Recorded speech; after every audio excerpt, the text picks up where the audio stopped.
হে তরুণিয়া নওজওয়ান জওয়ানেরা, হে আমার মুরব্বিয়ানেরা, বাবা রাসূলের কিতাবের মধ্যে পাওয়া যায় মুরিদ মুতাকিরিন যিনারা ছিলেন সবাই হাজির হয়ে গেলেন।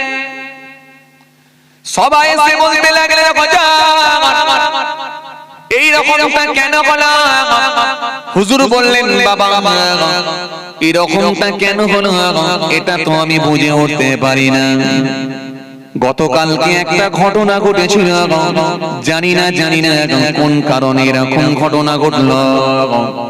আমার হাতে একটা ছোট্ট পাখি মারা গিয়েছিল, এটাই আমার অন্যায় হয়েছিল।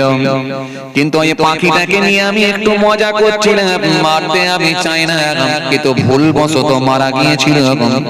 জানি না কোন কারণে আমার এরকম শাস্তি পেতে হলো, এটা আমি জানি না। হুজুর প্যারালাইসিস হয়ে গেলেন। হুজুরের ডান দিকের হাত, ডান দিকের পা অবশ হয়ে গেছে। হুজুরের প্যারালাইসিস হয়ে গেছে। এইভাবে বহুদিন কেটে গেল। হুজুর আর হাঁটাহাঁটি করতে পারেন না।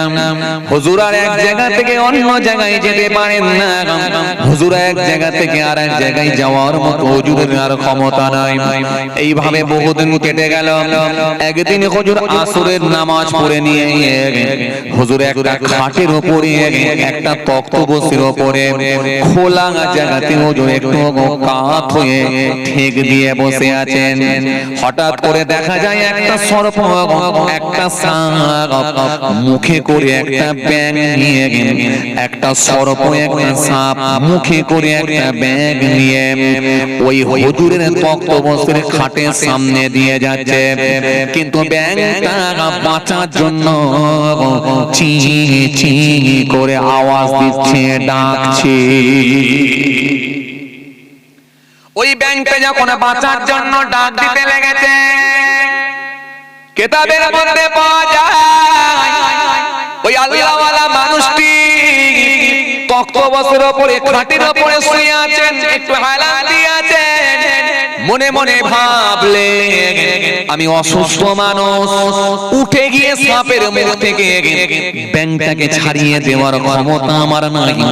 তবে আমি অসুস্থ বলে অসুস্থতার জন্য আমার একটা লাঠি আছে, লাঠিটা ব্যবহার করিয়ে ওই সর্প, ওই সাপটা যদি মুখে করে ব্যাংকটা নিয়ে যদি আমার এই খাটের সামনে দিয়ে, তক্তপোষের সামনে দিয়ে যায়, 100% আমি লাঠির আঘাত করব সর্পের উপরে।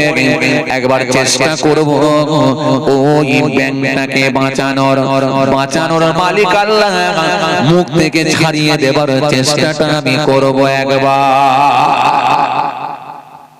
এই কথাটা মনে মনে ভাবছেন, যাহা মনে করা অমনি দেখা যায় ওই সর্প, ওই সাপ মুখে করে ব্যাংকটাকে নিয়ে ঠিক খাটের কাছ দিয়ে যেতে লাগলো।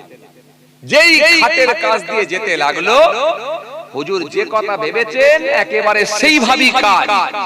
হাতে যে লাঠিটা ছিল, লাঠিটা নিয়ে সর্পের উপরে, সাপের উপরে এক ঘা মারলেন। যেই এক ঘা মারলেন, মারার সাথে সাথে দেখা যায় ওই সর্প, সাপটি মুখ থেকে ব্যাংকটাকে ছেড়ে দিয়ে জঙ্গলের দিকে চলে গেল। যেই জঙ্গলের দিকে চলে গেল, ওই ব্যাংকটি তখন কিছু একটা বলতে বলতে, কিছু একটা ডাকতে ডাকতে, চি চি করে বলতে বলতে, ডাকতে ডাকতে আস্তে আস্তে ব্যাংকটি আলাদা সাইডে চলে গেল। হুজুরের এই পর্যন্ত ঘটনা শেষ। মাগরিবের নামাজ আদায় করলেন। মাগরিবের নামাজ আদায় করে এশার নামাজের সময় হলো, এশার নামাজ আদায় করলেন। এশার নামাজ আদায় করে প্রত্যেক দিনের মতো সেদিনেও খাওয়া দাওয়া করে বিছানায় একটু শয়ন করেছেন, শুয়ে পড়েছেন। আল্লাহ মাহবুব বান্দা থাকতে না পেরে মাগরিবের নামাজ আদায় করলেন, এশার নামাজ আদায় করলেন। এশার নামাজ আদায় করে খাওয়া দাওয়া করে প্রত্যেক দিনের মতো তিনি একটু বিছানায় শয়ন করেছেন, শুয়ে পড়েছেন। হুজুরের মনে মনে একটু হয়েছে, আমার আল্লাহ যদি আমাকে সুযোগ করে দেয়, আমি এবারে ফজরের সময় ফজরের নামাজ পড়ব। হঠাৎ করে দেখা যায় তাহাজ্জুদের সময় হুজুরের ঘুমটা ভেঙে গেল। যখনই হুজুরের ঘুমটা ভেঙে গেল, হুজুর বুঝতে পারলেন যে আমার একটা পা অচল হয়ে গিয়েছিল, সেই একটা পা একটা হাত এখন সচল হয়ে গেছে। জোরে বলতে পারেন না? যখন এ হুজুর বুঝতে পেরেছেন একটা হাত একটা পা অচল নাই, আমার হাত আর পা কাজ করছে, আমার হাতের শক্তি ফিরে পেয়েছি, পায়ের শক্তি আমি ফিরে পেয়েছি, এই পার হাত আমার সতেজ হয়ে গেছে, আমার সচল হয়ে গেছে। হুজুর সঙ্গে সঙ্গে আল্লাহ দরবারে শুকরিয়া আদা করলেন। শুকরিয়া আদা করে তাহাজ্জুদের নামাজ পড়লেন। জিকির করতে করতে ফজরের নামাজের ওয়াক্ত হয়ে গেল। ফজরের নামাজ পড়ার জন্য হুজুর মসজিদে চলে গেলেন। খাদিমরা দেখে হতভম্ব হয়ে গেলেন। সবাই আল্লাহ দরবারে হুজুরের সুস্থতার জন্য শুকরিয়া আদা করতে লাগলেন। কথা কিছু বুঝতে পারছেন? এটা হলো প্রাণীর উপরে দয়া, মায়া। তবে হ্যাঁ, বিষাক্ত প্রাণী যেগুলো মানুষের ক্ষতি করে, এগুলোকে মেরে দেবার হুকুম আছে। তবে অনেক ব্যাপারও আছে। যেমন আপনি সর্প সাপকে মারতে পারেন ক্ষতিকারক জিনিস মনে করে, কিন্তু কিছু আছে বাস্তু সাপ, কিছু আছে জিন সাপ, এগুলো কিন্তু আপনাকে বুঝে নিতে হবে। কিছু দেখবেন সাপ এমন আছে সেগুলো হলো জিন সাপ। এই জিন সাপ হয়তো আমরা ঠিকঠাক ভাবে বুঝতে পারি না, বাস্তু সাপ আমরা অনেক সময় বুঝতে পারি না। যাক, তাহলে আমি ছেড়ে দিচ্ছি, আর কষ্ট দেব না।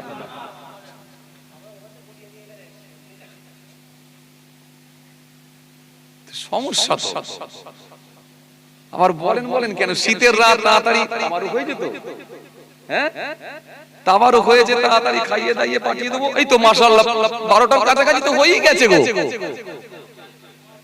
এ বাবা, এ বলে কি? বলে হুজুর 4টে পর্যন্ত হোক। যে না, আর 4টে করার দরকার নাই, আর অল্প সময় আছে, মিনিট 15-20। ভাইরা আমার, এই যে কথা আপনাকে বুঝাতে চাইছিলাম, এই প্রাণীর উপরে জুলুম হলে আল্লাহর কাছে আপনি পাপী ব্যক্তি হিসাবে চিহ্নিত হতে পারেন। আপনার হাতে অনেক প্রাণীর ক্ষতি হয়ে গেছে, এগুলো আপনি মিলিয়ে দেখবেন। আমাদের অনেক সময় দেখা যায় আমরা পুকুরে মাছ ধরতে গিয়ে, ছিপ ফেলতে গিয়ে আমরা দেখা যাচ্ছে একটা প্রাণীকে ধরতে গিয়ে আর একটা প্রাণীকে ব্যবহার করি। কথা বলেননি কেন? এই যে আপনার কি বলে বড় যে আপনার হুইল বা এই যে ছিপ, এই ছিপের যে কাঁটা আছে কি বলে ওটাকে? বস্সি। বস্সি। এই বস্সিতে অনেক সময় প্রাণী লাগিয়ে দেওয়া হয়। কি লাগানো হয়? পিঁপড়ের টোপ, হ্যাঁ, পুঁটি মাছ, শোল মাছ ধরার জন্য পুঁটি মাছ, পিঁপড়ে, তারপরে অনেক সময় ব্যাঙ, এইগুলোকে দিয়ে কি হয়? আমরা আর একটা প্রাণীকে ধরতে চাইছি। এই ব্যাঙটাকে যখন আপনি এই কাঁটাতে আটকে রাখলেন, যতক্ষণ আপনি গাঁথা অবস্থায় রাখলেন, ওই পানিতে তখন ব্যাঙটা লাফাচ্ছে, কষ্টের চোটে সে যন্ত্রণায় কাতর। আপনার কাছে এটা কোনো কষ্টের ব্যাপার মনেই হলো না। আপনার গলাতে যদি কেউ এই রকম করে একটা বড় কাঁটা দিয়ে ধরে যদি টাঙিয়ে দেয়, আপনার কি সিচুয়েশন হতে পারে একবার ভাবুন। যেমনটি আপনার হচ্ছে, ঠিক ওই ক্ষুদ্র প্রাণীর ঠিক একই জিনিস হচ্ছে। মনে রাখবেন, এই কাজটা যদি অপছন্দ হয়ে যায় আল্লাহর কাছে, হতে পারে আমল সব বরবাদ হতে পারে। আমল বরবাদ হতে পারে, আপনি জানেন না। কুরআন শরীফে এইজন্য আল্লাহ রাব্বুল আলামিন বলেছেন, ওয়ালাউ ইয়ালাল্লাযিনা যালামু ইয ইয়ারাউনাল আযাব আন্নাল কুওয়াতা লিল্লাহি জামিআ ওয়া আন্নাল্লাহা শাদীদুল আযাব। কুরআন আপনাকে সুন্দর করে বলে দিয়েছে, ওয়ালাকাদ আহলাকনাল কুরুনা মিন ক্বাবলিকুম লাম্মা যালামু ওয়া জাআতুহুম রাসূলুহুম বিল বাইয়িনাত ওয়া মা কানু লিউমিনু কাযালিকা নাজজিল কওমাল মুজরিমিন। কোরআন একাধিক জায়গায় জুলুম সম্পর্কে আয়াত দিয়েছে আল্লাহ পাক। জুলুম, অত্যাচার, জুলুম, এই জুলুম অত্যাচার সম্পর্কে, জুলুম জি অন্ধকার, নির্যাতন, নিপীড়ন, অত্যাচার, অবিচার সবই কিন্তু জুলুমের পর্যায়ে পড়ে। এইগুলো কিন্তু আল্লাহ মেনে নেবেন। কোন প্রাণীর উপর অত্যাচার হতে পারে, কোন দুর্বল ব্যক্তির উপরে সবল ব্যক্তির অত্যাচার হতে পারে, কোন ধনী ব্যক্তি গরিব মানুষের উপর অত্যাচার হতে পারে, জি কোন দুর্বল ব্যক্তির উপরে সবল ব্যক্তির অত্যাচার হতে পারে, কোন গরিবের উপরে বড় লোকের হতে পারে, কোন রাজনীতির নেতার কোন একজন গরিব মানুষের উপরেও হতে পারে। কোন মানুষ তার প্রভাব প্রতিপত্তি বেড়ে যাওয়ার কারণে যে মানুষের উপরে জুলুম বাড়িয়ে দিতে হতে পারে, সেটা সম্পত্তি নিয়ে হতে পারে, তার জমি জায়গা বর্গা করে নিয়ে হতে পারে, এমনকি কথার দ্বারা তো হতে পারে। ভাষারও জুলুম আছে, কথারও জুলুম। আপনি একটা লোককে গরিব মানুষ বলে তাকে ঠাট্টা মাস্কারা আপনি করতে পারবেন না, তাকে আপনি অপবিশ্বাস করতে পারবেন না। একটা লোক গরিব মানুষ বলে, অসহায় ব্যক্তি বলে, তাকে নিয়ে আপনি ইচ্ছামতো তোল করতে পারবেন না, তাকে নিয়ে আপনি পরিহাস করতে পারবেন না। ইসলাম এই ক্ষমতা আপনাকে দেয় না, এই অনুমতি ইসলাম আপনাকে দেয় না। আমাদের সমাজে আছে না, কিছু মানুষ যদি একটু কালো বেশি হয়, রংটা যদি চামড়াটা একটু কালো হয়, তাকে বলছে এই কেলে, এই কেলে কথা বলে, এলো হয় কিনা? কিছু মানুষ যদি একটু নাটা হয়, তাকে বলছি গ্যারা। আবার অনেকে বলে পটল। এগুলো হয় কি বিপদ আল্লাহ, হয় না? এগুলো বলে না মানুষ, বলে মানুষকে জি পরিহাস করা, মানুষকে নিয়ে আপনার কি বলে টল করা, মানুষকে ঘৃণা করা, এটা ইসলাম শেখায় না। এজন্য তো ইসলাম পৃথিবীর ধর্ম হলো ইসলাম ধর্ম। সারা পৃথিবীতে কম বেশি প্রায় 4 থেকে 4,500 ধর্ম আছে। আমি কোন ধর্মকে ঘৃণা করি না, প্রত্যেকটা ধর্মকে আমি রেসপেক্ট করি, সম্মান করি, শ্রদ্ধা করি। কিন্তু আমি জোর গলায় বলতে পারি, পৃথিবীর জমিনে যত ধর্ম আসুক না কেন, ইসলাম ধর্মের উপরে কোন ধর্ম হতে পারে না। আমার কাছে শ্রেষ্ঠ ধর্ম সেটাই হলো ইসলাম ধর্ম। জোরে বলতে পারেন না? এ কথা আমার নয়, মহান আল্লাহ নিজে কোরআনের মধ্যে বলছেন 3:11 পৃষ্ঠা, ইন্নাদ দীনা ইনদাল্লাহিল ইসলাম, আমি আল্লাহর কাছে মনোনীত ধর্ম, শ্রেষ্ঠ ধর্ম সেটা হলো ইসলাম ধর্ম। ইসলাম ধর্মের উপরে কোন ধর্ম হতে পারে না। দেখছেন না কত ক্ষুদ্র ক্ষুদ্র জিনিসগুলো ইসলাম বলেছে। আল্লাহ বলেছেন একটা ছোট্ট প্রাণীর উপর জুলুম করলেও তাও কিন্তু আমি ছাড়বো না। কত ছোট্ট ছোট্ট বিষয় নিয়ে ইসলাম আলোচনা করেছে। এই জন্যই তো টাইসনের মতো মানুষ, গ্যারি ভিলারের মতো মানুষ, ওয়ার্নার ক্লাউনের মতো মানুষ, কেসিয়া সিয়েলের মতো মানুষ, যে ইসলাম আপনাকে সব শিখিয়েছে। কেসিয়া সিয়েলের মতো একজন পণ্ডিত মানুষ, যিনি একজন মস্ত বড় বক্সার ছিলেন, সারা ওয়ার্ল্ডে জিনার নাম, সারা পৃথিবীতে জিনার নাম, সারা বিশ্বে জিনার নাম, সারা ওয়ার্ল্ডের মানুষ, সারা পৃথিবীর মানুষ চেনে কেসিয়াস কেলেকে। পরবর্তীকালে নাম দেওয়া হয়েছিল মোহাম্মদ আলী কেলে। এই যে কেসিয়াস কেলে এর ইতিহাস আপনারা পড়েছেন, জানেন। সারা ওয়ার্ল্ডে, সারা পৃথিবীতে জিনার নাম। কেসিয়াস কেলে একদিন ফ্লাইটে করে যাচ্ছেন, উড়ে উড়ে যাচ্ছেন, ফ্লাইটে যাচ্ছেন, পড়তে পড়তে যাচ্ছেন একটা বই, ছোট ছোট একটা কিতাব। পাশে সিটে বসে আছেন একজন ব্যক্তি, তিনি পড়ছেন একটা কিতাব, পুস্তক, বই, প্রিয় নবী হযরত মুহাম্মদ সাল্লাল্লাহু আলাইহি ওয়াসাল্লাম। এই ছোট একটা বই পড়ছেন। কেসিয়াস কেলে বললেন, ভাই প্লিজ একটু বইটা যদি আমাকে দেওয়া যেত, এক্সকিউজ মি, দয়া করে শুনবেন, এই বইটা যদি একটু দিতেন। পাশের সিটের ব্যক্তিরা সঙ্গে সঙ্গে বইটা বাড়িয়ে দিলেন। তিনি পড়তে লাগলেন, পড়তে পড়তে পড়তে পড়তে একটা জায়গায় পৌঁছালেন।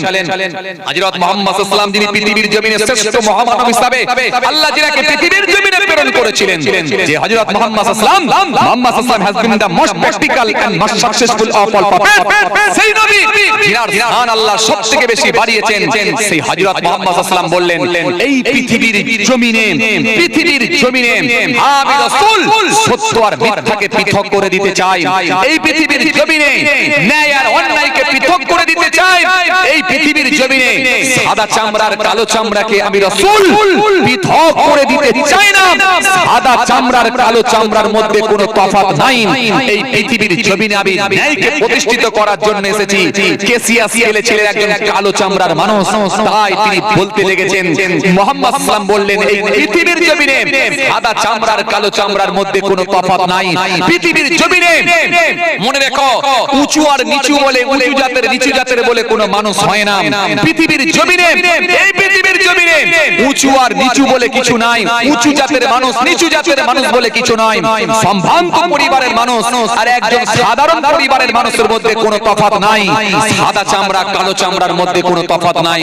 কেসিয়াস ছিলকেলে ছিলেন কালো চামড়ার মানুষ, তিনি হতভম্ব হয়ে গেলেন। আমার চেহারাটা কালো বলে, আমার রংটা কালো বলে কত মানুষ আমাকে ঘৃণা করে, নেগলেক্ট করে, আমাকে অপবিশ্বাস করে, আমাকে নিয়ে তোল করে।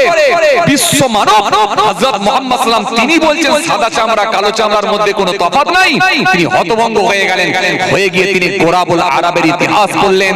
মুহাম্মদ সাল্লাল্লাহু আলাইহি সেই গোরাবুল আরবকে আরবের এই মদিনার বিশ্ব সুন্দরীর সঙ্গে বিবাহ দেওয়ার জন্য পত্র পাঠিয়েছিলেন। তিনি পড়ে হতভম্ব হয়ে গিয়ে ফ্লাইট থেকে নেমে এসে তিনি কালেমা পড়লেন। একজন পণ্ডিতের সামনে গিয়ে, তিনি একজন ধর্মগুরুর সামনে গিয়ে কালেমা পড়ে ঈমান কবুল করে নিয়েছিলেন। আগে নাম দিয়েছিলেন কেসিয়াস কেলে, পরবর্তীকালে নাম দিলেন মোহাম্মদ আলী কেলে। হ্যাঁ, এটাই তো শ্রেষ্ঠ ধর্ম ইসলাম। ইসলামের মধ্যে কোনো ভেদাভেদ নাই, ইসলামের মধ্যে কোনো তফাৎ নাই, ইসলামের মধ্যে কোনো ছোট বড়, এই উঁচু জাতের মানুষ নিচু জাতের মানুষ বলে ইসলাম কখনো বিভেদ তৈরি করে না, ভাগ করে দেয় না। এটার নাম হলো ইসলাম।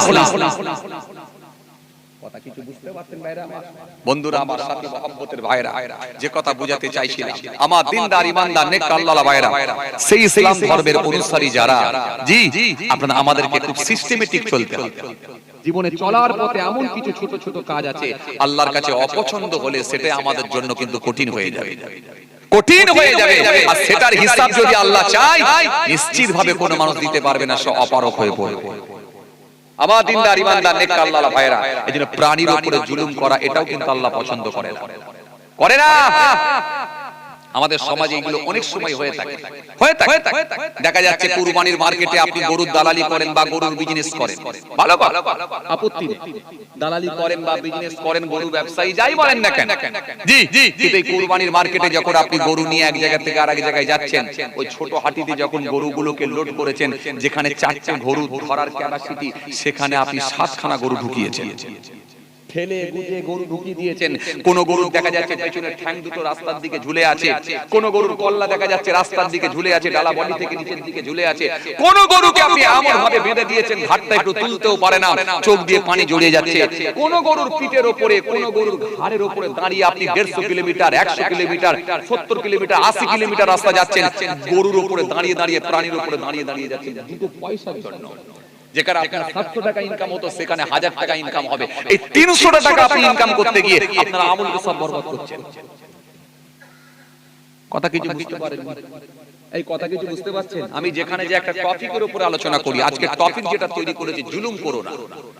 এই জুলুম, এই জুলুম নিয়ে বলতে গিয়ে আমি এতটা আলোচনা আপনাদের খেদমতে করছি। শুধু মানুষের উপরে জুলুম যে হয় তা না, অনেক প্রাণীর উপরে জুলুম হয়।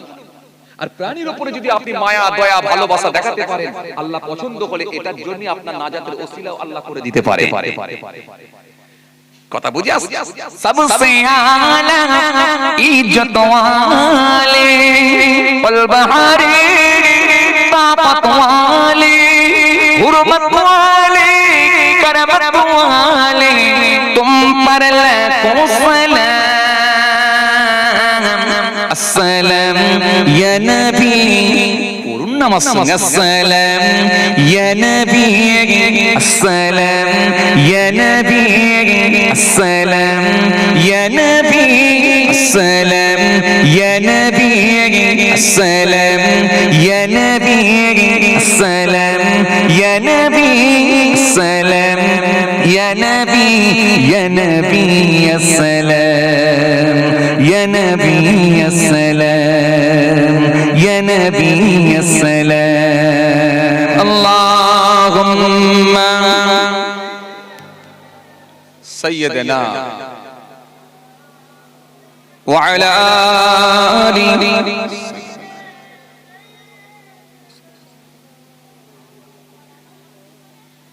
रब के प्यारे रज दुलारे हम हो तुम्हारे तुम हो हमारे ये दात रहमत वाले तुम पर लाखों सलाम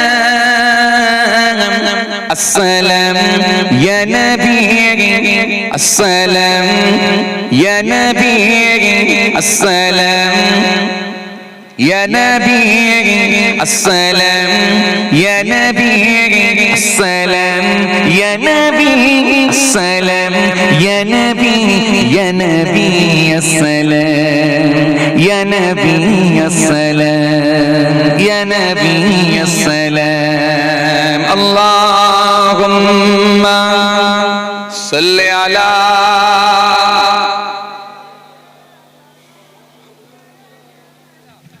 বর্তমানে এখন স্বচ্ছ ব্যক্তির অভাব হয়ে যাচ্ছে, ভালো ব্যক্তির অভাব। আপনারা ভাববেন না যেন দাড়িওয়ালা টুপিওয়ালার আমি অভাব বলছি, এটা বলিনি। কিন্তু দাড়িওয়ালা আলহামদুলিল্লাহ তুলনামূলক বেড়েছে, নামাজি আলহামদুলিল্লাহ তুলনামূলক বেড়েছে, জুব্বাওয়ালা আলহামদুলিল্লাহ তুলনামূলক বেড়েছে, হাজী সাহেব আলহামদুলিল্লাহ বেড়েছে। আর কথা বলছেন না কেন?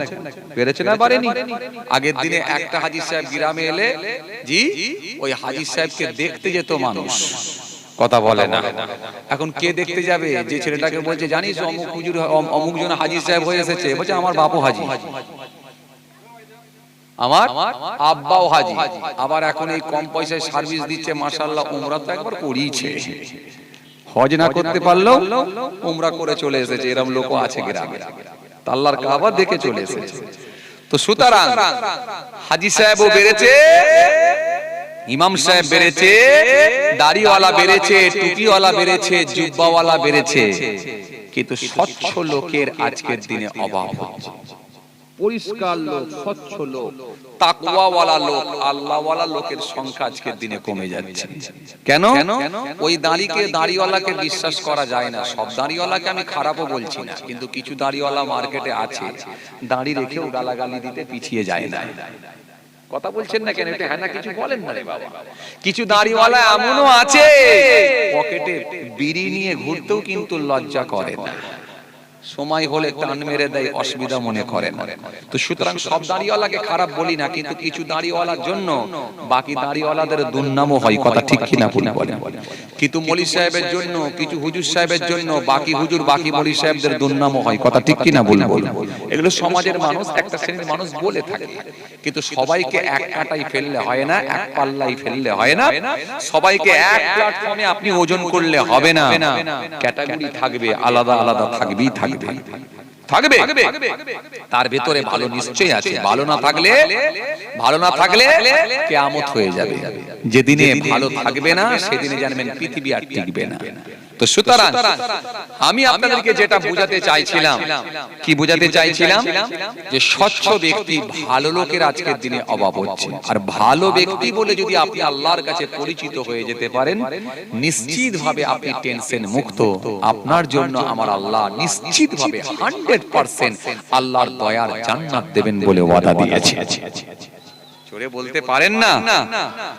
একটু মন খুলে হয় না?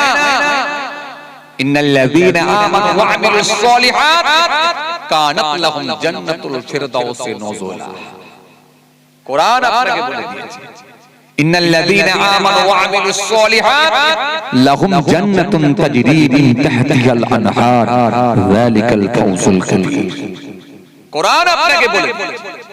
তো সুতরাং কোরআন একাধিক জায়গায় আপনাকে জানিয়ে দিয়েছে, আল্লাহ আয়াত দিয়ে জানিয়ে দিয়েছে, নিশ্চিতভাবে আমি আল্লাহ পুরস্কৃত করব আমার মনোনীত বান্দাদেরকে। এজন্য আপনাকে আমাকে আমাদেরকে স্বচ্ছ ব্যক্তি হিসাবে আল্লাহর কাছে পরিচিত হতে হবে, যাতে করে আমরা স্বচ্ছ হতে পারি। শুধু দাড়িটা রাখা, জুব্বাটা রাখা, বড় জুব্বাটা পরে ফেলার, মাথায় টুপিটা চকচকে লাগিয়ে দেওয়াটা, এটা বড় ব্যাপার না। বড় ব্যাপার হচ্ছে আপনি কতটা স্বচ্ছ হতে পেরেছেন, আল্লাহর কাছে প্রিয় বান্দা হতে পেরেছেন। কথা কিছু বুঝে আসছে? আপনি যখন আল্লাহর কাছে প্রিয় বান্দা হবেন, স্বচ্ছ ব্যক্তি হয়ে যাবেন, 100% আমার আল্লাহ আপনাকে কবুল করে নেবেন। আর যে ব্যক্তি স্বচ্ছ হয়েছে, নিশ্চিতভাবে সেই মানুষটাই আল্লাহর কাছে প্রিয় বান্দা হয়ে গেছে। আমার দিনদার ইমানদার নেক আল্লাহ ভাইরা, ভুল বুঝবেন না, রাগ করবেন না, কিন্তু জীবনে আমাদের চলার পথে এমন কিছু কিছু কাজ হয়ে যায় যেগুলো আমাদের ইচ্ছাই হোক আর অনিচ্ছাই হোক, যেগুলো আমাদের জেনে শুনে হোক আর অজান্তি হোক, এমন কিছু কাজ হয়ে যায় যেগুলো আল্লাহর কাছে হতে পারে, সেটা অপছন্দ হতে পারে। এজন্য পৃথিবীর জমিনে আপনাকে পা ফেলতে হবে খুব বুঝে সুঝে। এই 50 বছর, এই 60 বছর, এই 70 বছর আমি আপনি বেঁচে থাকবো, আমরা থাকবো, কিন্তু মনে রাখবেন চলার পথটা আমাদের সোজা রাখতে হবে। সোজা পথের দিকে যদি আমরা অগ্রসর হতে পারি, রাস্তাটা যদি পরিষ্কার স্বচ্ছ বানিয়ে নিতে পারি, 100% আল্লাহর সঙ্গে কানেকশন, ট্রানজাকশন, সম্পর্ক, রিলেশন তৈরি হবে।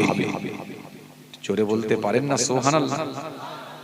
ভাইরা আমার, বন্ধুরা আমার, সাথী মহব্বতের ভাইরা, ভুল বুঝবেন না, রাগ করবেন না। এই পৃথিবীর জমিনে যে ব্যক্তিটা স্বচ্ছ রাস্তা তৈরি করে নিতে পেরেছে, সেই ব্যক্তিটাই কিন্তু আল্লাহর কাছে প্রিয় বান্দা হতে পেরেছে। হে তরুণিয়া, নওজোয়ান যুবকেরা, হে আমার মুরব্বিরা, বাবারা শুনে এই জন্য পৃথিবীর জমিনে যে ব্যক্তিগুলো আল্লাহর কাছে প্রিয় বান্দা হতে পেরেছে, 100% সেই মানুষগুলো আল্লাহর মনোনীত বান্দা হয়ে গেছে। আর এনাদের সম্পর্কে আমার আল্লাহ কোরআনে সুন্দর করে জানিয়েছেন, ফাসকুরুনি আযকুরুকুম, বান্দা আমাকে স্মরণ করোটা আমি আল্লাহ কথা দিচ্ছি আমিও তোমাকে স্মরণ করব। এই জন্য আমার আল্লাহ কোরআনে কারীমের মধ্যে স্পষ্ট আয়াত দিয়েছেন, ওয়াস্তাঈনু বিস-সাবরি ওয়াস-সালাহ, বান্দা তোমরা ধৈর্য, সবর, নামাজের মাধ্যমে আমার দরবারে বলো আমি আল্লাহ কথা দিচ্ছি তোমাদের দরখাস্ত কবুল করব। যখন তোমরা আমার কাছে প্রিয় বান্দা হয়ে যাবে, পৃথিবীর জমিনে মারহাবা মারহাবা, কবরে ও মারহাবা মারহাবা, কিয়ামতে ও মারহাবা মারহাবা, তোমাদেরকে কেউ দমিয়ে আটকে রাখতে পারবে না। মাল্লাহুল মাওলা ফালাহুল কুল, বান্দা যখন আল্লাহর হয়ে যায়, কুল মাখলুকাত তার গোলাম হয়ে যায়। আজ যে ব্যক্তিগুলো আল্লাহর হয়ে যেতে পেরেছে, 100% আমার আল্লাহ ওই ব্যক্তিগুলো কি বড় ভালোবাসে, ওই ব্যক্তিগুলো কি বড় পছন্দ করে। এই জন্য আমার আল্লাহ কোরআনের মধ্যে ফিরে ঘোষণা দিলেন, ইয়া আইয়ুহাল্লাযীনা আমানুত্তাকুল্লাহ, হে ঈমানদারেরা তোমরা আমি আল্লাহকে ভয় করো, ভয় করো, ভয় করো, ওয়া কুনু মা'আস সাদিকিন, সত্যবাদী যারা হয়ে গেছে, আমার মনোনীত বান্দা যারা হয়ে গেছে, তাদের সঙ্গী হয়ে যায়। আর যদি আপনি সত্যবাদী হয়ে যেতে পারেন, আল্লাহর মনোনীত বান্দা হতে পারে, তাহলে এই পৃথিবীর জমিনে আপনাকে কেউ রুখে দিতে পারবে না। তাই কবি তুলসীরাম দাস বললেন, ওই মানুষগুলো কেনার হবে, ওই মানুষগুলো সাকসেস হবে। তাই কবি তুলসীরাম দাস বলে গেলেন, তুলসী জগ জগ মে আয়েগি তুম রহি জগহ সে, ऐसी करनी कर चलो तुम हंसो जग रहे।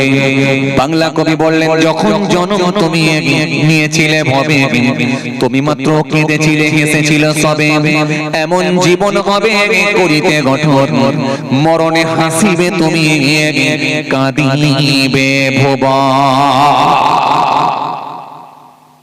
তুমি হাসতে হাসতে কবরে চলে যাবে, চাপ নাই, তুমি হাসতে হাসতে কবরে যাবে, মানুষ তোমার জন্য কেঁদে কেঁদে জারে জার হয়ে যাবে, জারে জার হয়ে যাবে। তুমি আমার কাছে হাসতে হাসতে চলে আসবে, তোমার কোনো টেনশন নাই, চাপ। এই যে এসআইআরে কার নাম উঠবে আর কার নাম উঠবে না, মানুষের ভেতরে একটা আতঙ্ক তৈরি হয়ে গেছে। মানুষ এখন টেনশনের সঙ্গে যুক্ত, মানুষ এখন চিন্তিত কার নাম উঠবে আর কার নাম উঠবে না। সব আছে, তারপরও বলছে এখন কিভাবে দেখবে। কথা বলেন, এই যে মানুষের ভেতরে একটা আতঙ্ক তৈরি হয়ে গেছে, নাম উঠবে কি উঠবে না, কি হবে, বাদ যাবে নাকি না ডিলিট হবে নাকি না নাম থাকবে। মনে রাখবেন, দুনিয়ার এসআইআরে যদি আমাদের এই অবস্থা হয়, তাহলে আল্লাহর এসআইআরের অবস্থাটা কেমন হবে? কার ভেতরে ঈমান থাকবে আর কার ভেতরে ঈমান থাকবে না, কাকে আল্লাহ পছন্দ করবে কাকে আল্লাহ পছন্দ করবে না, এই আল্লাহর এসআইআর নামটা কিভাবে উঠবে সেটা নিয়ে কিন্তু আমরা কটা মানুষ ভেবেছি? কথা বলেন হ্যাঁ কি? আল্লাহর এসআইআর নামটা উঠবে কি উঠবে না, এই এসআইআর নাম উঠলে আপনি ঘরে থাকবেন, আর না হলে হয়তো আপনাকে ইচ্ছা করলে ডিটেনশন ক্যাম্পেও ঢুকিয়ে দিতে পারে, এর থেকে বেশি কিছু করতে পারবে না।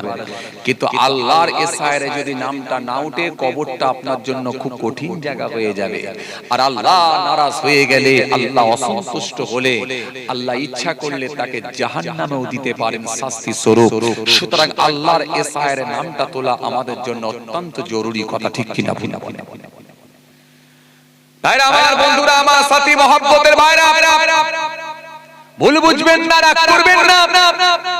এখন আপনাদের প্রশ্ন আসবে, হুজুর আল্লাহর এসআইআর নামাজ, আল্লাহর এসআইআর নাম তোলার জন্যই তো আমরা নামাজের সঙ্গে যুক্ত হয়েছি, এসার নামাজ পড়ে এসে বসেছি হুজুর, আল্লাহর এসআইআর নাম তোলার জন্যই তো মুখে দাঁড়ি রেখেছি হুজুর, আল্লাহর এসআইআর নাম তোলার জন্যই তো ওয়াজ শুনতে এসেছি হুজুর, আল্লাহর এসআইআর এর খাতায় নাম তোলার জন্যই তো মাথায় টুপি দিয়েছি হুজুর, আল্লাহর এসআইআর এর খাতায় নাম তোলার জন্যই তো হুজুর আমি হজ করে এসেছি একবার হুজুর, পেরেছি একবার গেছি হুজুর, আল্লাহর এসআইআর এর খাতায় নাম তোলার জন্যই হুজুর আমি যাকাতও দিই হুজুর, আল্লাহর এসআইআর এর নাম তোলার জন্যই হুজুর ভোরবেলা ফজরের নামাজ পড়ে কিছু তাসবিহ পড়ি হুজুর। তাহলে আল্লাহর এসআইআর এর খাতায় নাম তোলার জন্য মোটামুটি আমাদের প্রিপারেশন, প্রস্তুতি আছে না নেই? আরে কথা বলেননি কেন? হ্যাঁ না কিছু বলেন না রে বাবা। হ্যাঁ, যারা করেন তারাও মাথা লাড়েন, যারা করেননি তারাও মাথা লেড়ে দেন। যা বাবা, আরে মাথা লেড়ে দেন না, করেননি তো কি হবে, পরে তো করবেন ইনশাআল্লাহ, নাকি না করার ইচ্ছা নেই? যা বাবা, কথা বলে না, ইচ্ছা নেই, কি বলে? হ্যাঁ আছে, কবে থেকে আছে? যে হ্যাঁ ইচ্ছা আমাদের আছে ইনশাআল্লাহ, যে আল্লাহর এসআইআর এর নামটা তুলতে হবে, আল্লাহর এসআইআর এর খাতায় নামটা তুলতে হবে, সেই ইচ্ছা আমাদের প্রত্যেকেরই আছে। কথা বলেন ঠিক কি না? এখানকারে যদি কোন লোককে বলা হয় ভাই জান্নাতে যেতে ইচ্ছা করে, বাবা নামাজিও হাত তুলে বলছে হ্যাঁ হুজুর যেতে ইচ্ছা করে, আর বেনামাজি যদি তাকে বলা হয় তোমার জান্নাতে যাওয়ার ইচ্ছা আছে, সে বলবে অবশ্যই আছে, বরং বেনামাজি আগে তুলবে। কথা ঠিক কি না বলবো? যা বাবা, হ্যাঁ না কিছু বলছেন না কেন? বলবে না? যদি বলি জান্নাতে যাওয়ার ইচ্ছা আছে, কেউ বলবে না ইচ্ছা নেই বলবে? ঘাটটা লাড়েননি কেন? হ্যাঁ না কিছু বলেন না রে বাবা। না বলবে কেউ? কেউ না বলবে না, সবাই বলবে হ্যাঁ হুজুর জান্নাতে যাবার ইচ্ছা আছে। তার মানে ইচ্ছা সবাই আছে, তার মানে আল্লাহর এসআইআর এর খাতায় নাম তোলার ইচ্ছা সবার আছে। কিন্তু কার উঠবে আর কার উঠবে না এটা কেউ আমরা জানি না। জানে একজন, তিনি হলেন মাবুদ, স্রষ্টা, সৃষ্টিকর্তা, রব্বুল আলামিন আল্লাহ। আসেন আমি আপনাদেরকে এতটুকু বলে যাই, নামাজ, রোজা, দাড়ি, টুপি, আওকাত থাকলে হজ, যাকাত আলহামদুলিল্লাহ যেমন করছেন করেন, যতটা পারেন করেন, নিষিদ্ধ কাজগুলোকে ছাড়েন, আর এর মাঝখানে কিছু ভালো কাজ অন্বেষণ করেন, খুঁজে বের করেন কোন কাজটাকে আল্লাহ ভালো লেগে যাবে, পছন্দ হয়ে যাবে। হতে পারে ওই একটা কাজেতে আল্লাহ পছন্দ হলে আল্লাহর লিস্টে, আপনার আল্লাহর খাতার লিস্টে নামটা আপনার উঠে যেতে পারে। জোরে বলতে পারেন না? একটু খুশি মনে হয় না? 2002 এর লিস্টে নাম আছে, আপনার নামটা উঠে যেতে পারে। আর আল্লাহর কাছে যদি কোনো কাজ পছন্দ হয়ে যায়, আল্লাহর ওই এসআইআর এর খাতার লিস্টে নামটাও আপনার উঠে যেতে পারে ইনশাআল্লাহ। সুতরাং ভাইরা আমার, বন্ধুরা আমার, মহব্বতের ভাইরা, জীবনে এমন কিছু ছোট কাজ আছে সেই কাজগুলোকে যেন অবহেলা করবেন না, সেই কাজগুলোকে যেন ছেড়ে দেবেন।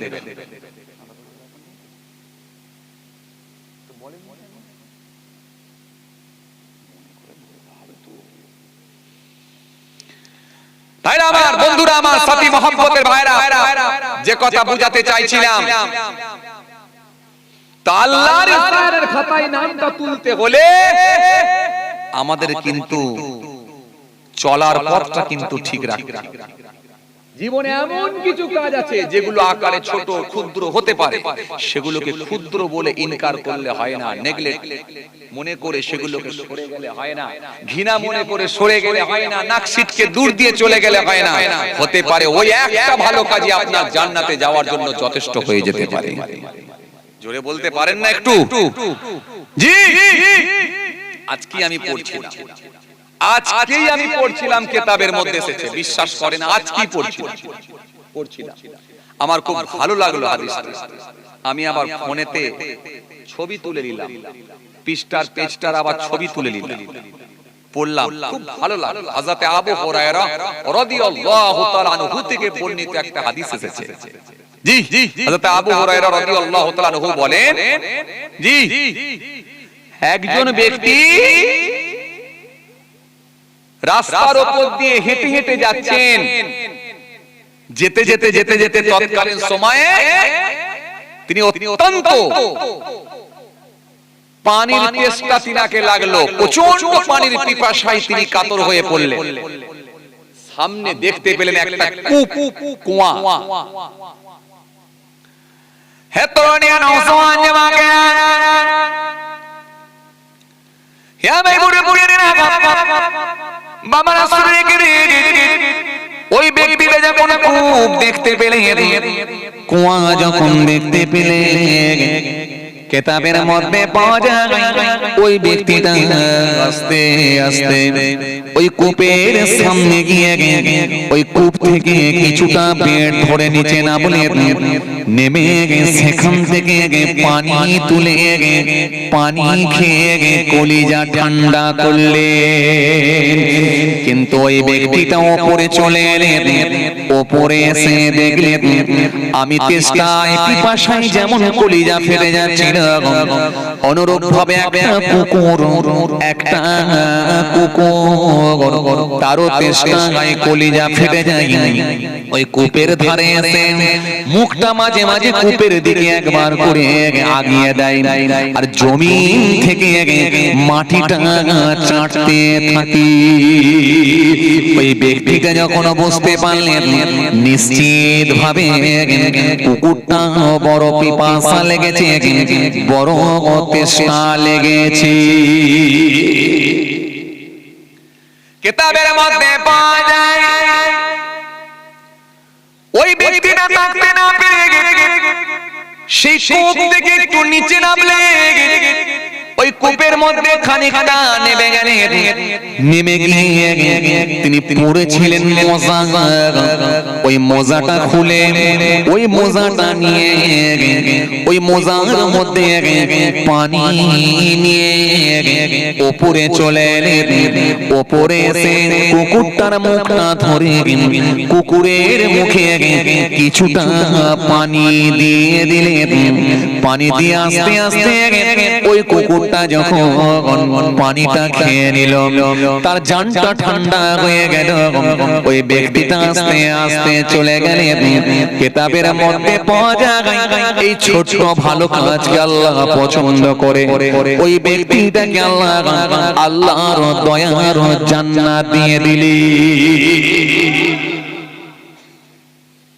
আমি আপনাকে কি বলেছিলাম, জীবনে এমন কিছু ছোট ছোট কাজ আসবে, সেই কাজগুলোকে ছেড়ে দেবেন, এই কাজগুলোকে যেন অপছন্দ করবেন, এই কাজগুলোকে যেন ঘৃণা করবেন, এই কাজগুলোকে যেন নেগলেক্ট করবেন না। হতে পারে এই একটা কাজের জন্য আল্লাহর দরবারে আপনি প্রিয় বান্দা হতে পারে এই একটা কাজ যদি আল্লাহর কাছে পছন্দ হয়ে যায়, ওটাই আপনার জান্নাত হয়ে যেতে পারে। আপনি গ্যারান্টি দিতে পারবেন না, কোনো নিশ্চয়তা নাই। আমার নামাজ, আমার দাড়ি, আমার টুপি, আমার জিকির, আমার তাসবিহ যা করেছি জান্নাতে যাব, এই গ্যারান্টি, এই নিশ্চয়তা না। কিন্তু আপনার জীবনে ওই ছোট একটা ভালো কাজ যেটা আল্লাহর কাছে প্রিয় মনে হয়েছে, আল্লাহর কাছে পছন্দ হয়েছে, ওটার জন্যই আপনার জান্নাত হয়ে যেতে পারে। কথা কিছু বুঝে আসছে? আপনি পুকুরে গোসল করতে গেছেন, পুকুরে যখন গোসল করতে গেছেন হঠাৎ করে দেখছেন পুকুরের ধারে একটা গাছ ছিল, গাছ, ওই গাছ থেকে দেখা যাচ্ছে একটা ডাল পড়ে গেছে, ডাল, ওই ডালটার উপরে দেখা যাচ্ছে বেশ কিছু 25-30টা কি 20-50টা পিঁপড়ে, ছোট ছোট সেই কি বলে কালো পিঁপড়ে ওই ডালের উপর দিয়ে, পাতার উপর দিয়ে এদিক ওদিক করে ঘুরছে। আপনি দেখতে পেলেন চোখের সামনে, কিন্তু এমন একটা জায়গায় পড়েছে ওই ডালটা আবার আস্তে আস্তে কেনারায় ধারে আসবে কিনা তার কোনো নিশ্চয়তা নাই। কিন্তু না জানি কেউ হয়তো বুঝে উঠতে না পেরে ওই পুকুরে গিয়ে একটু ঝাপড়ি ঝুপড়ি করে গোসল টোসল করতে গিয়ে, সাঁতার দিতে গিয়ে হতে পারে ওই পাতাটা উল্টে যেতে পারে, ডালটা পানির নিচে চলে যেতে পারে বা পানিতে ডুবে যেতে পারে, যে কটা পিঁপড়ে ছিল মরে যেতে পারে। আপনার চোখে পড়ে গেল, আপনি কাউকে কিছু বলেননি, কিন্তু আমার এই ওয়াজটা শোনার পরে আপনার মনের ভেতরে এটা গেঁথে গিয়েছিল, মনে পড়ে গেল হুজুরের মুখে শুনেছি প্রাণীর উপরে দয়া করতে হয়, এটাও কিন্তু ইসলাম শিখিয়েছে। সুতরাং এই যে ডালটা পড়ে আছে, যে ডালের পাতার উপরে এই যে ছোট ছোট পিপিলিকা পিঁপড়ে ঘুরছে, এই ডালটাকে যদি আমি আস্তে আস্তে তুলে কোনো শুকনো জায়গায় তুলে দিতে পারি, জমিনের উপরে দিতে পারি, এতগুলো পিঁপড়ে পিপিলিকার জীবন হয়তো বাঁচতে পারে। এই মনে করে যখন তুলে দেবেন, কাউকে কিছু বলার দরকার নাই, আপনি খালি একটুখানি গিয়ে কষ্ট করে ডালটাকে ধরে উপরে তুলে দিলেন, আমার মালিক যদি রাজি হয়ে যায়, খুশি হয়ে যায়, এটা একটা নাজাতের ওসিলা হয়ে যেতে পারে। সুবহানাল্লাহ বলতে পারে? হ্যাঁ, হতে পারে। কোন ভালো কাজকে আল্লাহ পছন্দ করবে সেটা একমাত্র আল্লাহই জানে, দুনিয়ার কোনো মানুষ জানে না, দুনিয়ার কোনো মানুষ জানে না। আর কাকে আমার আল্লাহ গ্রেফতার করবেন, আল্লাহর কাঠগড়ায় আটকে দেবেন, সেটা একমাত্র আল্লাহই জানেন, দুনিয়ার কোনো মানুষ জানে না। ভাইরা আমার, বন্ধুরা আমার, সাথী মহব্বতের ভাইরা, ভুল বুঝবেন না, রাগ করবেন না। আপনি মসজিদের ট্যাপেতে গিয়ে ওযু করছেন, ওযু মসজিদের ট্যাপেতে গিয়ে যখন ওযু করছেন, দেখা যাচ্ছে কি সেই দুপুর বেলা জোহরের নামাজ পড়ার জন্য কিছু মুসল্লি ওযু করেছে, আবার আসরের সময় আপনি যখন ওই ট্যাপ খুলে ওযু করতে গেছেন, হঠাৎ করে দেখা যাচ্ছে ওই ট্যাপ থেকে নিচেটা যেখানে পানি গড়াবে সেই জায়গায় কতগুলো পিঁপড়ে চড়ছে। আপনি যদি ওই ট্যাপ থেকে ফুল একেবারে জোরে পানিটা চালিয়ে দিয়ে ওযু করেন, আপনি আপনার মতো দেখা যাবে ওই কিছুগুলো পিঁপড়ে যেগুলো নালার উপরে বা ওই ট্যাপের পানি যেটা দিয়ে যাবে ওইগুলো যেগুলো ঘুরছে, দেখা যাবে ওই প্রাণীগুলো বা ওই পিঁপড়েগুলো দেখা যাবে আপনার ওই ওযুর পানিতে গড়িয়ে গড়িয়ে গিয়ে কূপের মধ্যে পড়ে সেগুলো মারা যেতে পারে। আপনি ইচ্ছা করলে সেই ছোট ছোট পিপিলিকাগুলোকে আপনি ইচ্ছা করলে একটু বাঁচাবার চেষ্টা করতে পারেন। আপনি সেখানে কয়েক ফোঁটা পানি দিলেন, আস্তে আস্তে দিলেন, দেওয়ার পরে আস্তে আস্তে পিপিলিকাগুলো যে যার মতো উড়ে চলে যাচ্ছে আস্তে আস্তে। কিংবা শুকনো একটা গাছের পাতা নিয়ে এসে ওইখানে যখন ধরলেন, দেখা যাচ্ছে ওই পিপিলিকাগুলো পিঁপড়েগুলো আস্তে আস্তে দেখা যাচ্ছে নালা থেকে উঠে আপনার ওই ডালের পাতায় উঠে, পাতায় যখন উঠে গেল, আপনি তখন ওই পাতাটা নিয়ে, ওই ডালটা নিয়ে বা ওই আপনার ডালটা নিয়ে, পাতাটা নিয়ে তুলে নিয়ে গিয়ে জমিনে কোনো জায়গায় রেখে দিলেন, আস্তে আস্তে দেখা যাচ্ছে পিপিলিকাগুলো জীবন বাঁচছে। কিছু কথা বুঝতে পারেন? কথা বুঝতে পারছেন? পিপিলিকা বলে, ক্ষুদ্র প্রাণী বলে আপনি ঘৃণা নেগলেক্ট করতে পারবেন না। হতে পারে এই ভালো কাজটা আপনার নাজাত পাওয়ার একটা ওসিলা হতে পারে। ভাইরা আমার, বন্ধুরা আমার, সাথী মহব্বতের ভাইরা, ভুল বুঝবেন না, রাগ করবেন না। জি, এত সহজ নয়। মুসা কালিমুল্লাহ একদিন আল্লাহকে বলেছিলেন, মালিক আপনি আমাকে নবী করেছেন, আপনি আমাকে রাসূল করেছেন, আপনি আমাকে নবুয়ত দিয়েছেন, আপনি আমাকে রিসালাত দিয়েছেন, আল্লাহ আপনি আমাকে কালিমুল্লাহ উপাধি দিয়েছেন। কি এমন আমার ভালো কাজ ছিল বা কি এমন এক কাজ আপনার পছন্দ হলো যে আপনি আমাকে নবী রাসূল করে কালিমুল্লাহ উপাধি দিলেন, নবুয়ত দিলেন, রিসালাত দিলেন? কোন ভালো কাজটা আপনার পছন্দ হয়েছে? এ কথা কে বলছে? মুসা কালিমুল্লাহ, মুসা সালাম বলছেন, যিনাকে আমার আল্লাহ কিতাব দিয়েছিলেন, আসমানি কিতাব যার উপর অবতীর্ণ হয়েছিল। জি, হযরত মুসা কালিমুল্লাহ যখন এই কথাটা বলেছেন, আমার আল্লাহ সেই সময় বলেছিলেন, ও মুসা শুনে রেখে দাও, ও ও মুসা জেনে রেখে নাও, তোমার কি মনে নাই মুসা, তুমি তো ছাগল চড়াতে, তোমার কি মনে আছে? একদিন যখন ছাগল চড়াতে গিয়েছিলে, ছাগল যখন নিয়ে গিয়েছিলে, ওই ছাগলের পালের ভেতর থেকে, ছাগলের মধ্য থেকে, অনেকগুলো ছাগলের ভেতর থেকে একটা ছাগল ছিটকে চলে গিয়েছিল। ও মুসা, ছাগল দৌড়াতে লেগেছিল। ছাগলটা যখন দৌড়াতে লেগেছে, ও মুসা তুমিও দৌড়াচ্ছিলে, ছাগলও দৌড়ায়, তুমিও দৌড়াও, ছাগলও দৌড়াও, তুমিও দৌড়াও মুসা। ছাগলটি ভয় পেয়ে গেল, ভয় পেয়ে গিয়ে পাহাড়ের উঁচু টিলার ওপরে উঠে পড়ল।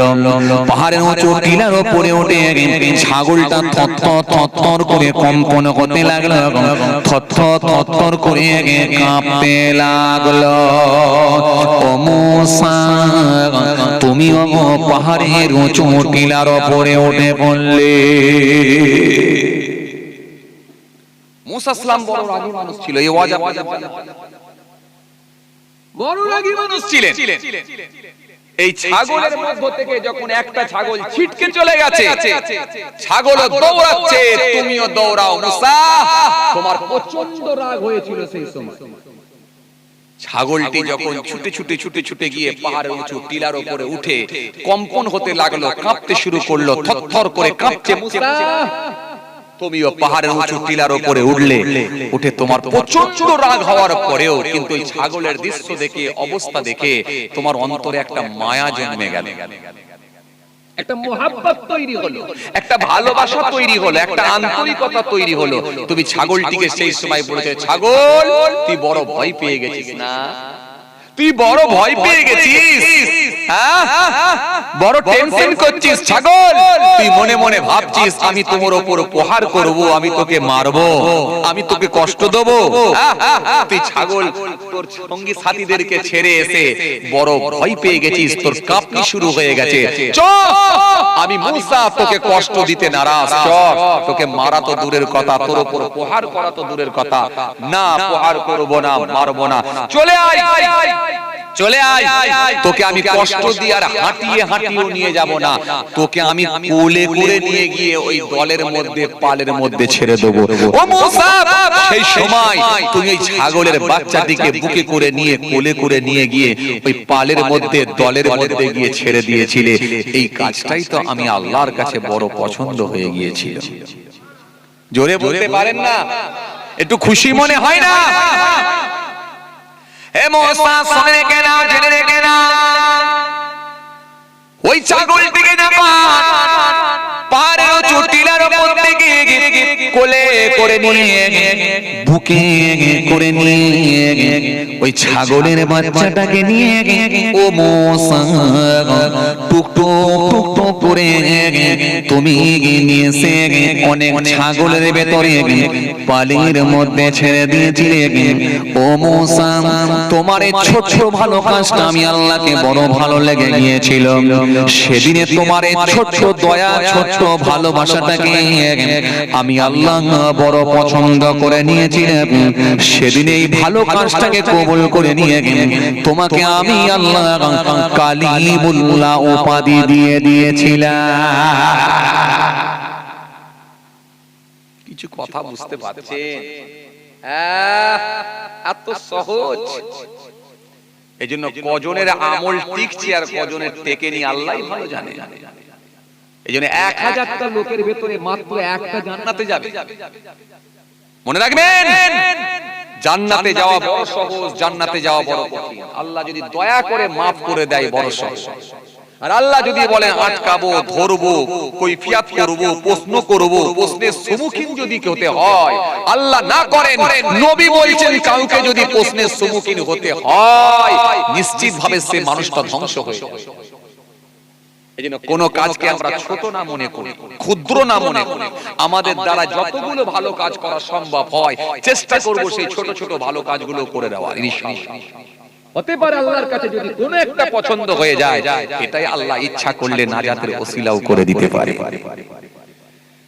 ভাইরা আমার, বন্ধুরা আমার, সাথী মহব্বতের ভাইরা, ভুল বুঝবেন না, রাগ করবেন না। যে কোন একটা কাজকে যদি আল্লাহ পছন্দ করে নেয়, এটাই হতে পারে একটা নাজাতের ওসিলাও হয়ে যেতে পারে। এটা ছোট্ট কাজ, ক্ষুদ্র কাজ বলে আমরা যেন ইনকার না করি, ঘৃণা না করি, ঘৃণা না করি। কিন্তু বড় আফসোস, আমরা অনেক সময় দেখা যায় এগুলোর গুরুত্ব দিই না, এগুলোকে গুরুত্ব দিই না, আমরা অবহেলা করি। কথা বুঝে আসছে? জি, অনেক সময় আমরা প্রাণীদের উপরে জুলুমও করে ফেলি। করি কি করি না? করে ফেলি। কিতাবের মধ্যে এসেছে একজন মস্ত বড় আল্লাহওয়ালা মানুষ, মস্ত বড় একজন আল্লাহর প্রিয় বান্দা। জি, তিনি কিতাবের মধ্যে পাওয়া যায়, তিনি একবার জি ফজরের নামাজ পড়ে একটু জিকির করেছেন। জিকির করতে করতে বেলা হয়ে গেছে। এই বেলা হয়ে যাবার পর তিনি একটু জি এই বেলা হয়ে যাবার পর তিনি জিকির করে এবারে সেই জায়গা থেকে উঠবেন বলে প্রস্তুতি নিচ্ছেন। হঠাৎ করে দেখা যায় একটা উড়ন্ত পাখি, ছোট্ট একটা পাখি, চড়ুই পাখি, যেগুলোকে ছোট্ট পাখি কি বলে, চড়ুই পাখি বলে না, চড়ুই পাখি, ছোট্ট একটা পাখি এসে তেনার যে রুমালটা আছে, ওন্নাটা আছে, এই ওন্নাতে এসে আটকে গেল। যেই আটকে গেল, আটকে যাওয়ার সাথে সাথে হুজুর ওই পাখিটাকে নিয়ে আসলে মারার উদ্দেশ্যে নয়, একটু ভালো লাগছে বলে, ভালো লাগার জন্য ওই পাখিটাকে নিয়ে হুজুর একটু মজা করতে লাগলেন। কিরকম? ওই পাখিটা যখন উন্নায় এসে আটকে গেছে, একবার যখন ওড়ার চেষ্টা করে এইভাবে পাখিটাকে আটকে দেন, আবার এইভাবে ওড়ার চেষ্টা করে তো আটকে দেন। এই পাখিটাকে নিয়ে একটু মজা করছেন, ভালো লাগছে, বেশ দেখতে ভালো লাগছে। ব্যাস এই করতে করতে কয়েকবার পরে ভুলবশত পাখিটা মারা গেল। যেই পাখিটা মারা গেল, যেভাবেই হোক মারা গেল, মারা যাওয়ার পরে তার মনটা বড় খারাপ হয়ে গেল। আমি তো মারার জন্য এই কাজ করিনি, আমি তো মারার জন্য করিনি, কিন্তু মারা গেল, মনটা বড় খারাপ। মনের দিক দিয়ে বড় চিন্তিত হয়ে পড়লেন। আমি তো মারার উদ্দেশ্য করিনি, কিন্তু মারা গেল। আল্লাহর কাছে মাফ চাইছে, আল্লাহ তুমি ক্ষমা করো, মাফ করো, আমি মারার উদ্দেশ্য করিনি, আমি মারার জন্য করিনি, কিন্তু মারা গেছে ভুলবশত, যেভাবেই হোক মারা গেছে, আমি মারার উদ্দেশ্য করিনি। ব্যাস হুজুর এশার নামাজ পড়েছেন, এশার নামাজ পড়ে বিছানায় শুয়েছেন, মনে মনে ভাবছেন তাহাজ্জুদে উঠে তাহাজ্জুদের নামাজ পড়ব। তাহাজ্জুদের নামাজ পড়বেন বলে যখন উঠলেন, উঠার সাথে সাথে হঠাৎ করে দেখা যায় তার ডান দিকের একটা হাত আর একটা পা অবশ হয়ে গেল, প্যারালাইসিস হয়ে গেল, অবশ হয়ে গেল, অচল হয়ে গেল। ডান দিকের একটা হাত আর ডান দিকের একটা, কথা বলে না, ডান দিকের একটা পা, একটা পা আর একটা হাত অবশ, প্যারালাইসিস হয়ে গেল। সুস্থ মানুষ রাতের বেলা এশার নামাজ পড়ে খাওয়া দাওয়া করে শুয়েছেন, তাহাজ্জুদ পড়তে উঠেছেন, একটা হাত আর একটা পা অবশ, প্যারালাইসিস হয়ে গেল। মনটা বড় খারাপ, চিন্তিত হয়ে পড়লেন, চোখ দিয়ে পানি বের হচ্ছে। হুজুরের মুরিদ মুতাকিদিন যারা ছিলেন তাদের কাছে খবর গেল। খবর যাওয়ার পরে ফজরের সময় সকলে এসে হাজির হলেন। হুজুর বাড়িতে কোন রকমে, হুজুর কোন রকমে বাড়িতে কষ্ট করে নামাজটা আদায় করলেন, কষ্ট করে নামাজটা আদায় করলেন। বলে কি হবে, রাত হয়ে যাচ্ছে, আল্লাহ তো অনেক টাইম হয়ে গেছে।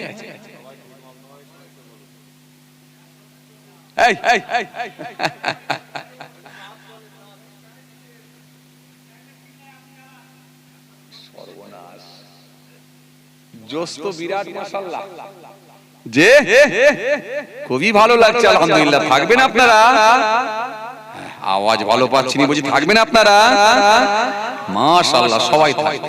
একবার তাকবীর দেন, নারায়ে তাকবীর, একটু জোরে দেন না, নারায়ে তাকবীর, আরো আওয়াজ দেন না, নারায়ে তাকবীর। তাহলে আর মিনিট 20 হলে থাকবেন তো? আরে জোরে বলেন না, থাকবেন তো? সবাই থাকবেন আলহামদুলিল্লাহ। যারা থাকবেন না হাত তুলুন।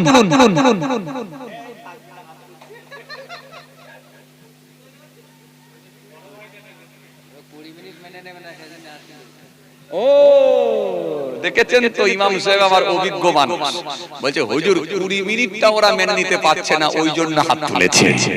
তার মানে আরো কম হলে ভালো হয় না বেশি হলে ভালো হয়? ও বেশি হলে ভালো হয়।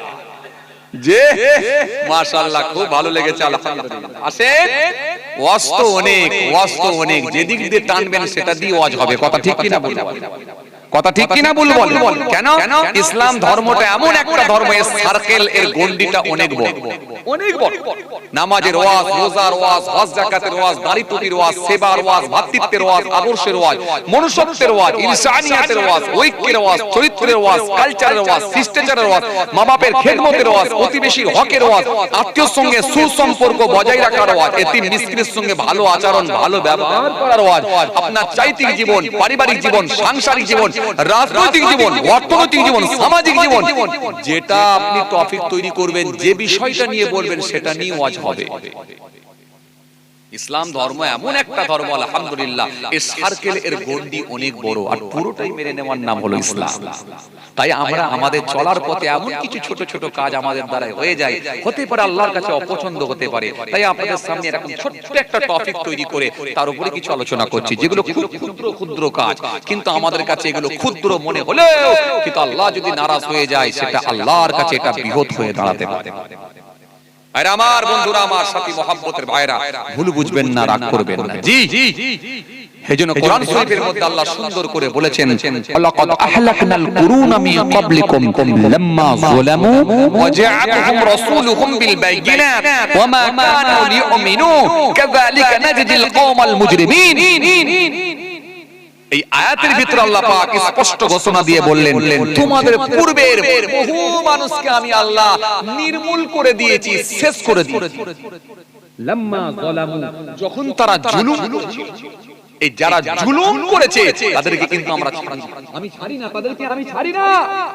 যারা জুলুম করেছে, নির্যাতন করেছে, তাকে কিন্তু আমি ছাড়ি না, তাদেরকে আমি ছাড়ি না, আমি ছেড়ে দেব না। আমরা মনে করি কোনটা জুলুম, কোনটা জুলুম মনে করি? একটা লোক আর একটা লোকের ঘর ভেঙে দিয়েছে, এরকম হয়? আরে হয় না? আরে কথা বলেননি কেন? উত্তর প্রদেশের জমিনে কত বাড়ি ভেঙে দেয়া হচ্ছে, বুলডোজার চালিয়ে দেয়া হচ্ছে, এগুলো ক্ষমতার অপব্যবহার। আসামের জমিনে কত মুসলমানের ঘর ভেঙে দেয়া হচ্ছে, বুলডোজার চালানো হচ্ছে, এগুলো ক্ষমতার অপব্যবহার।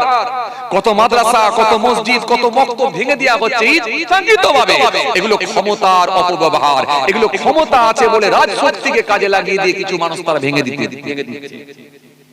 কিন্তু মনে রাখেন, এই ক্ষমতা চিরস্থায়ী নয়, ক্ষমতা সারা জীবন খাটবে না, ক্ষমতা সারা জীবন থাকবে না।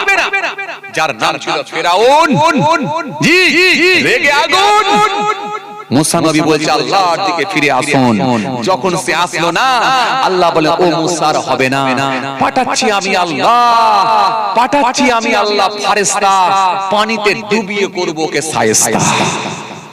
যার নাম হলো নমরুদ। এর এক অদ্ভুত, বেঁচে ছিল 1700। নবী ইব্রাহিম বললেন আল্লাহর দিকে ফিরে এসো। আল্লাহ বলে ও ইব্রাহিম আর হবে না, পাঠাচ্ছি আমি আল্লাহ ছোট্ট মশা, ওর নাকের মধ্যে ঢুকিয়ে মগজে পাজাবো সোজা, আর কেমন করে সাইজ করি এবারে তুমি দেখবা। আরে কথা বলেননি কেন?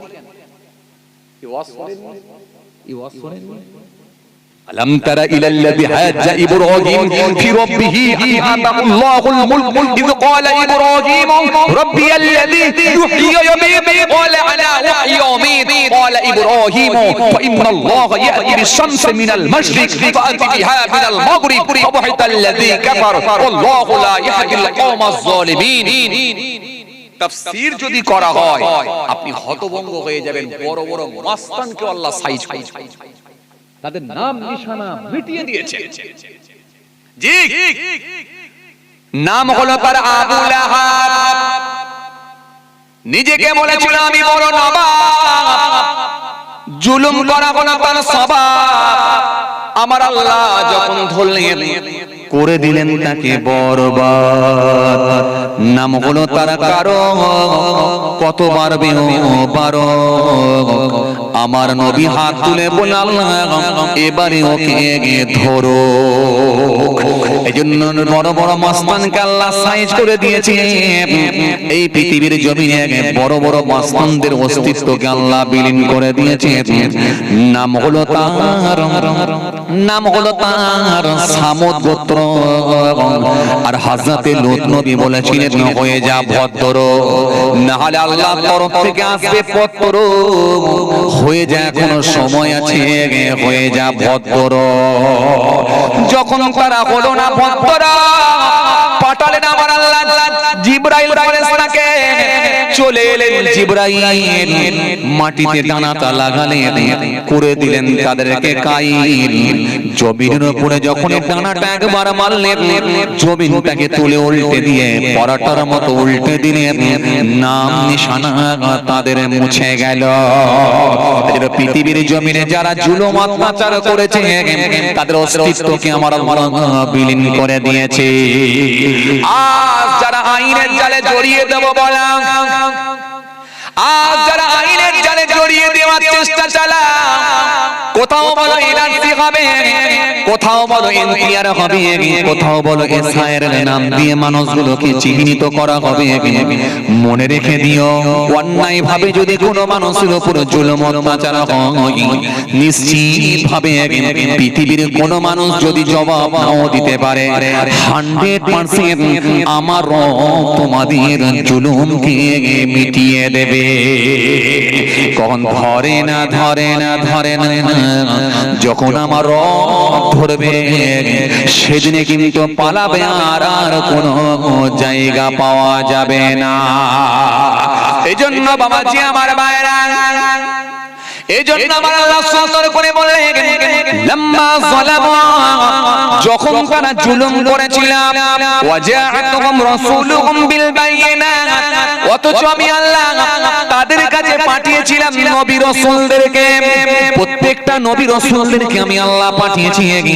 লাম্মা যালামু ওয়াজাআতুহুম রাসূলুহুম বিল বায়িনাত ওয়া মা কানু লিউমিনু, কিন্তু তারা ঈমান আনে না, তারা মানে না, তারা ঈমান আনে না, তারা মানে না।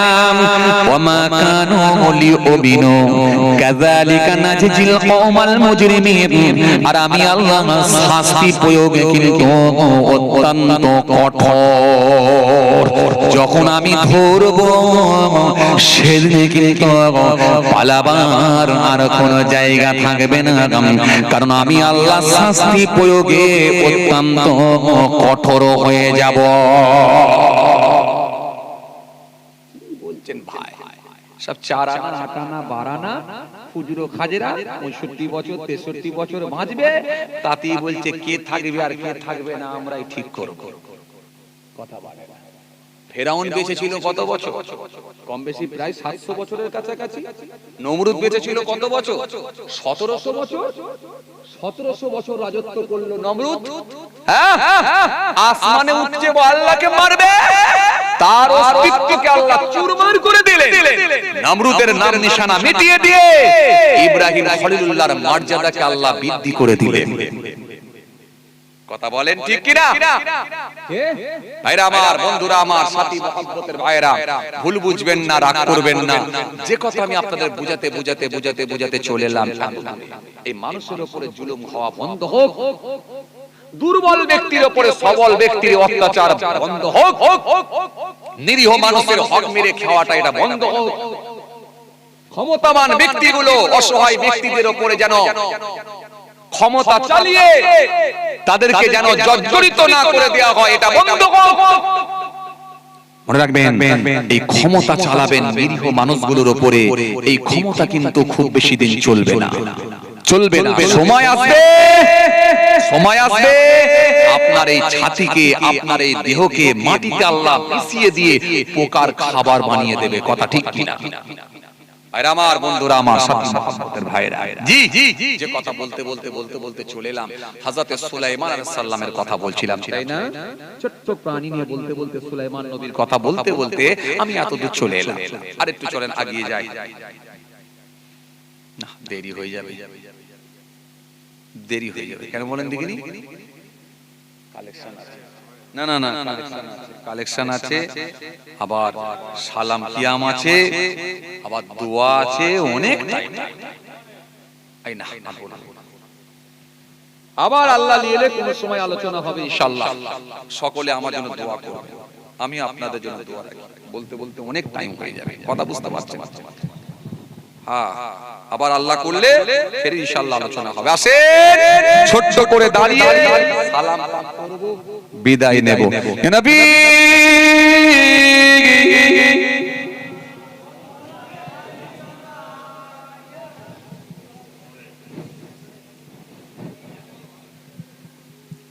মহব্বতে পড়েন এত মানুষ আলহামদুলিল্লাহ পুরো ভর্তি হয়ে গেছে তো আল্লাহর শুকর যে একটু আওয়াজ করে পড়েন মহব্বতে পড়েন ইয়া নবী সালাম ইয়া রাসূল সাল্লাল্লাহু আলাইকা সালাম আলাইকা সালাওয়াতুল্লাহ আলাইকা সালাওয়াতুল্লাহ আলাইকা এটা যেন মনে মনে পড়া হয়ে যাচ্ছে একটু জবানে জবানে হোক মুখে মুখে হোক এ তো বলে না সে দিলে দিলে জিকির করো এটা মনে মনে পড়া হয়ে যাচ্ছে একটু মহব্বতে বলেন একটু আওয়াজ করে পড়েন উচ্চ আওয়াজে পড়েন আলহামদুলিল্লাহ একটু ভালোবাসার সঙ্গে পড়েন মন খুলে পড়েন ইয়া নবী সালাম আলাইকা ইয়া রাসূল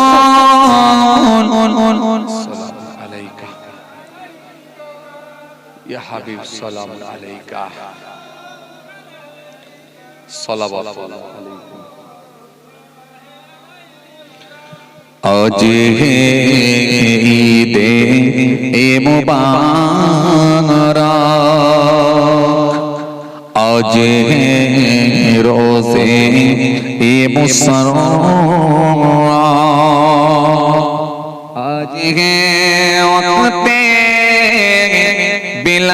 बिलादत आज है मिलाद हाज़रात या नबी सलाम अलैका आरो जोरे या रसूल या हबीब सलावतुल्लाह अलैका या नबी सलाम लो आमार या रसूल सलाम लो आमादेर या हबीब सलाम लो मोरा जे सबाई गुनाहगार या नबी सलाम अलैका या रसूल या हबीब सलावतुल्लाह अलैका मीमू से मदीने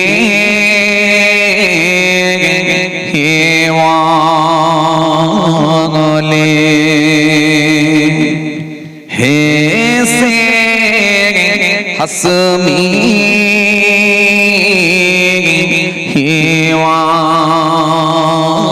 वाले मीमू से मेरा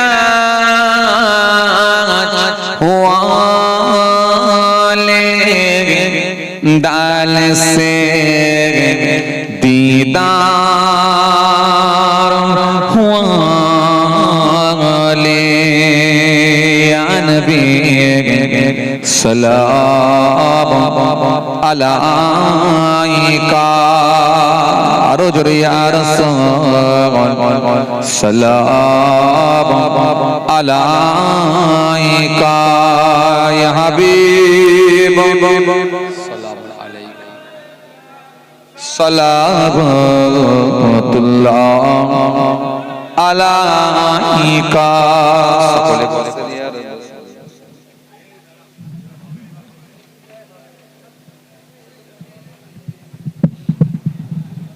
মোহাব্বতে দরুদ শরীফ আল্লাহুম্মা সাল্লি আলা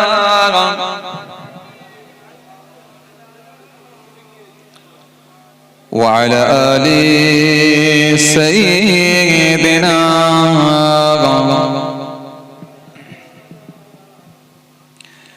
এ রাত কি কেটে যাবে ঘুমিয়ে ওয়ালো সে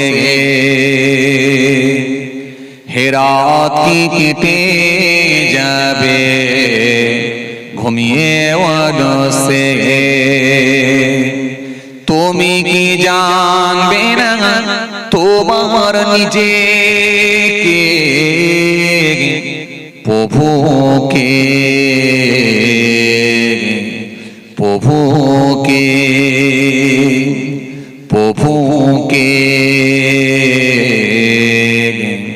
প্রভুকে আল্লাহুম্মা সাল্লি আলা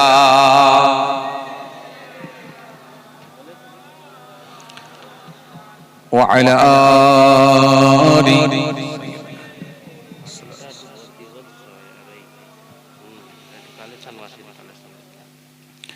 তুমি কি জানবে না তুমি কি কাঁদবে না ও সুফিলে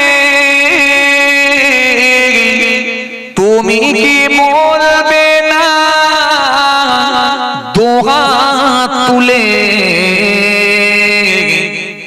তুমি কি কাঁদবে না ও সুফিলে তুমি কি বলবে না দুহাত তুলে তুমি কি বলবে না প্রভুর কাছে হৃদয় ঢেলে হৃদয় ঢেলে হে রাত কি কেটে যাবে ঘুমিয়ে ওয়ালো সে তুমি কি জানবে না তোমার নিজেকে প্রভুকে প্রভুকে প্রভুকে প্রভুকে আল্লাহুম্মা সাল্লি আলা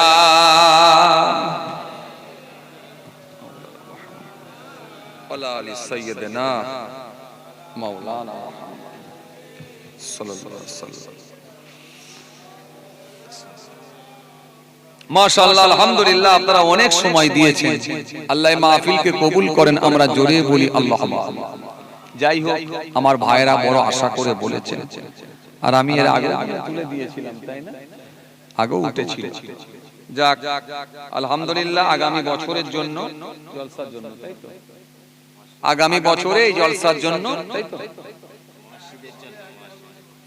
মসজিদের জন্য মসজিদে কি কাজ বাকি আছে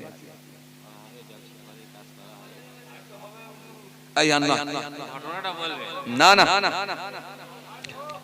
আচ্ছা চাঁদাটা আগে উঠুক আগে পয়সাটা কেমন ওঠে দেখি পয়সাটা আগে দেখে নি কেমন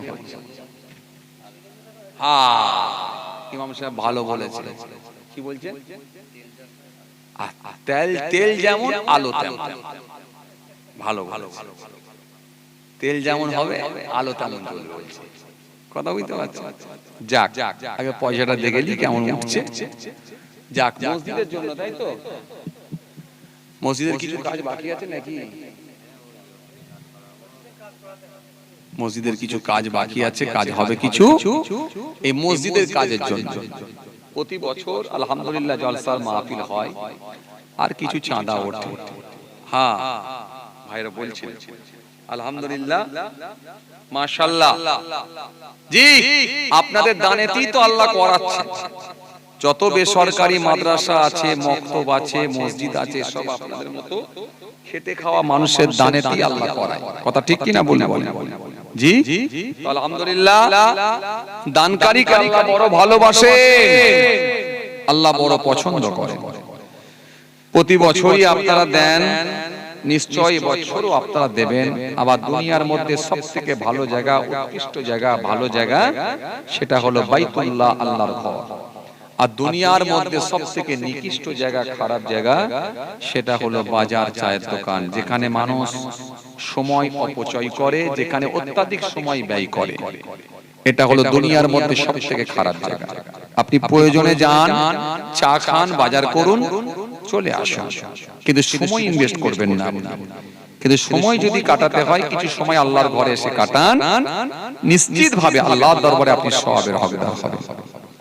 সেই মসজিদ আল্লাহর ঘরের জন্য। আজকের মাহফিলে কি আছেন বলেন দেখি? ইনশাআল্লাহ দেবেন তো জানি, কিন্তু আগে কে দেবেন? আগে যদি কেউ দেয়, তার বেনিফিট আবার আলাদা। লেখেন, দেবেন তো জানি, আগে কে দেবেন? আমি 3,000 দিয়ে শুরু করব, কে পারবেন আগে দেবেন? আজ না হয় 2 মাস 4 মাস পরেও দেবেন, আল্লাহর ঘরে দেবেন। নিয়ত করে দেবেন, আল্লাহ এ সায়ের নামটা তুমি তুলে দিও, 3,000 টাকা তোমার ঘরেতে দিয়ে দেবো। লেকিন ওইখান থেকে একটা বাচ্চা কোলে করে নিয়ে ভাই, আমাদের হাফিজ মন্ডল ভাই, হাবিল মন্ডল ভাই, মাশাআল্লাহ মাশাআল্লাহ, আমাদের হাবিল মন্ডল ভাই, তিনি 3,000 টাকা। বেশি চরমর করছে, আবার এত উঠছো কেন?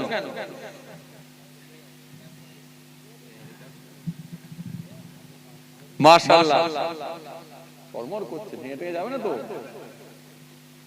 আমাদের হাবিল ভাই, তিনি সর্বপ্রথম 3,000 টাকা দেবেন বলে ওয়াদা দিয়েছেন। আলহামদুলিল্লাহ।